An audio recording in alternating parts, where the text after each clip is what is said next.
সুপ্রিয় শিক্ষার্থী, আসসালামু আলাইকুম। কি অনেক ভয় মৌলের পর্যায়বৃত্ত ধর্ম এবং রাসায়নিক বন্ধন নিয়ে? তুমি কি জানো মৌলের পর্যায়বৃত্ত ধর্ম এবং রাসায়নিক বন্ধনের একটা মোস্ট ইম্পর্টেন্ট টপিক হচ্ছে সংকরায়ন। সংকরায়নের সাথে সাথে সংকরায়নের কিছু জিনিস বেসিক থিওরি আমরা শিখতে পারবো এবং তার আকারও শিখতে পারবো। প্রথমেই সংকরায়নটা শিখে নিই। দেখো, সংকরায়নের সূত্র হচ্ছে কি, হাফ ইন্টু যোজ্যতা ছেলের ইলেকট্রন। কোন যোজ্যতা, কার যোজ্যতা ছেলের ইলেকট্রন? এটা হচ্ছে কেন্দ্রীয় পরমাণু প্লাস কার একযোজী পরমাণুর সংখ্যা মাইনাস ক্যাটায়নের চার্জ প্লাস অ্যানায়নের চার্জ। খেয়াল করো, যদি আমি বলি নাইট্রোজেন, তো নাইট্রোজেনে হচ্ছে 7, অর্থাৎ এইটা কত হবে তাইলে তোমার 2 5, অর্থাৎ এর যোজ্যতা ছেলে কয়টা ইলেকট্রন আছে?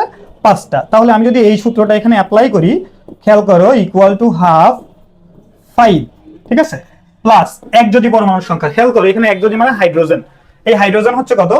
4। এবার এটা ক্যাটায়ন নাকি অ্যানায়ন? দেখো, এই প্লাসটা মানে কি, ক্যাটায়ন নাকি অ্যানায়ন?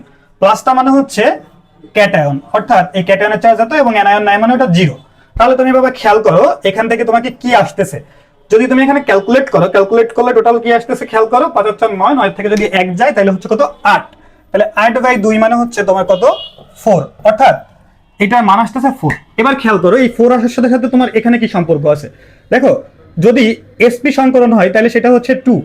কারণ কি, দেখো, একটা s একটা p মানে 2, একটা s দুইটা p মানে 3, এটা হচ্ছে ট্রিক্স। একটা s তিনটা p, 3 আর 1 কত? 4।